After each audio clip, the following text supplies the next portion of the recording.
जय श्री कृष्ण। आज मैं बना रही हूँ खीर और रोटी। खीर बनाने के लिए मैंने ये कोलम चावल लिए हैं जो नए हैं। जो मुझे खीर खुला चावल बनेगा वैसा नहीं चाहिए, थोड़ा सा चिकना चावल बनेगा वैसा ही चाहिए, इसलिए मैंने नए वाले चावल लिए हैं। और अब मैंने इस चावल को अच्छी तरीके से धोकर मीडियम गैस पर पानी डालकर पकने के लिए रख दिया है। और एक तरफ में रोटी बनाने के लिए नॉर्मल जो रोटी बनाते हैं उस तरीके का आटा पानी डालकर गूंद लेती हूँ। अब मैंने आटा गूंद लिया है। अब इस आटे को जब तक खीर बनेगी तब तक रेस्ट करने के लिए रख देती हूँ। और यहाँ पे खीर में भी उबाल आने लग गया है और इसी तरीके से चम्मच से चलाते हुए ही खीर बनानी है। अब मुझे थोड़ा इसमें पानी कम लग रहा था, चावल थोड़े मतलब पके नहीं थे बराबर, इसीलिए मैंने इसमें थोड़ा सा पानी और डाला है और इसी तरीके से चलाते हुए ही खीर बनानी है। अब चावल प्रॉपर एकदम पक गए हैं, अच्छी तरीके से सॉफ्ट हो गए हैं। और अब मैं इसमें दूध गरम करने साइड में मैंने रखा है, वो दूध में इसमें ऐड करूँगी। ये खीर और रोटी मैं बिल्कुल ट्रेडिशनल तरीके से बना रही हूँ। इसमें ज़्यादा दूध नहीं चाहिए, थोड़ा सा ही दूध ऐड करना है। मैंने 1 कटोरी जितना ही इसमें दूध ऐड किया है। और अब इसमें मैं दूध को अच्छी तरीके से मिक्स करके इसमें मैं शक्कर मिला रही हूँ। शक्कर हम लोग थोड़ा सा कम मीठा खाते हैं, इसलिए मैंने थोड़ी सी कम शक्कर डाली है। और अब ये शक्कर का पानी भी होगा और फिर खीर और पतली हो जाएगी, इसलिए थोड़ी देर के लिए गैस पे मैं इसे और थोड़ा सा पकने दूंगी। ये हम लोग गुजराती में जब भी गोद भरते हैं, गोद भराई में रांदल माँ की पूजा करते हैं। ये रांदल माँ की प्रसादी के लिए बनाते हैं, पड़ वाली रोटी और खीर बोलते हैं इसे। और जब बेटे का ब्याह करते हैं तब शादी में भी, शादी करने से पहले हमारे में ऐसा रिवाज है कि ये रांदल माँ की पूजा करते हैं और ये ही बनाते हैं। इसी तरीके से ट्रेडिशनल तरीके से खीर और पड़ वाली रोटी वो मैं आज बना रही हूँ।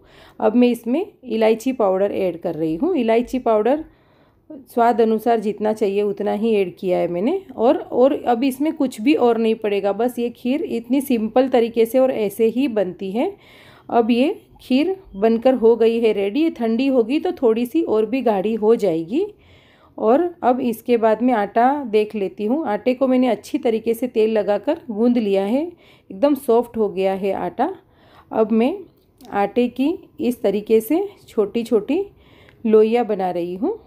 मुझे पड़ वाली रोटी बनानी है, इसीलिए थोड़ी रोटी जो बनाने के लिए आटा लेते हैं उससे थोड़ा सा मैं कम ले रही हूँ। अभी मैं इसे जैसे रोटी बनाने के लिए हाथ में लेकर इस तरीके से दबाकर गोल करते हैं वैसा करके सूखा आटा लगाकर पूरी के साइज़ का बेल लूँगी और इसे मैं साइड में रख देती हूँ। और मैं अभी दूसरे वाला लोई लेकर उसे भी मैं उसी तरीके से सूखे आटे में लगाकर पूरी की तरह बेल लूँगी। और अब मैं ये दोनों रोटियां इस तरीके से मैंने पूरी के साइज़ का ही बेला है। और अब मैं इसमें भी घी लगा रही हूँ।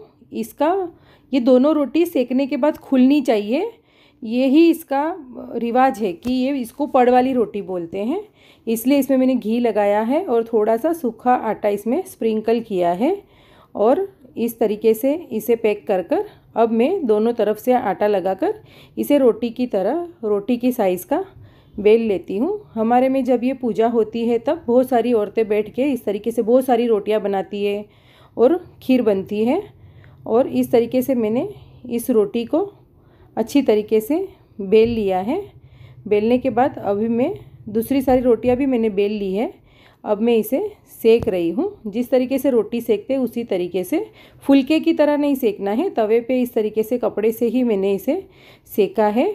और देखिए रोटी अच्छी तरीके से सीख गई है। और अब देखिए इसका ये पड़ भी खुल गया है। बस इसी तरीके से ये पड़ वाली रोटी बनाते हैं।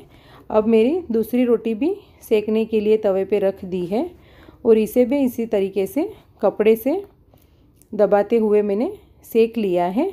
अब देखिए इसका पड़ भी बहुत अच्छी तरीके से 2 पार्ट में ये खुल जाती है इस तरीके से बिना, हाँ अच्छी तरीके से। अब इस रोटी के ऊपर मैं घी लगा रही हूँ और इसका जो दूसरा हिस्सा है वो ही ये रोटी के ऊपर रखना है। और उस पर भी मैंने घी लगाया है और इस तरीके से मैंने सभी रोटियों में घी लगा दिया है। और अब मैं इसे सर्व करके बताती हूँ। अब मैंने इस प्लेट में इस तरीके से एक एक रोटी, इसको एक ही रोटी बोलते हैं, एक तरफ जो रखा है और इस तरफ भी एक ही रोटी है। ऐसे रोटी के ऊपर मैंने इसमें खीर इस तरीके से रखी है। रांदल माता जी का जो भोग है वो इसी तरीके से लगता है, इसीलिए मैंने अब इस पर थोड़ा सा घी भी डाला है। और अब देखिए मेरी पड़ वाली रोटी और खीर बनकर हो गई है रेडी। ये मैंने रांदल माँ की प्रसादी बनाई है आज। गुजरातियों में रांदल माँ की पूजा हर घर में होती है और ये जितना दिखने में सुंदर लग रहा है, खाने में तो ये बहुत ही स्वादिष्ट लगता है। थैंक यू मेरा वीडियो देखने के लिए। जय रांदल माँ।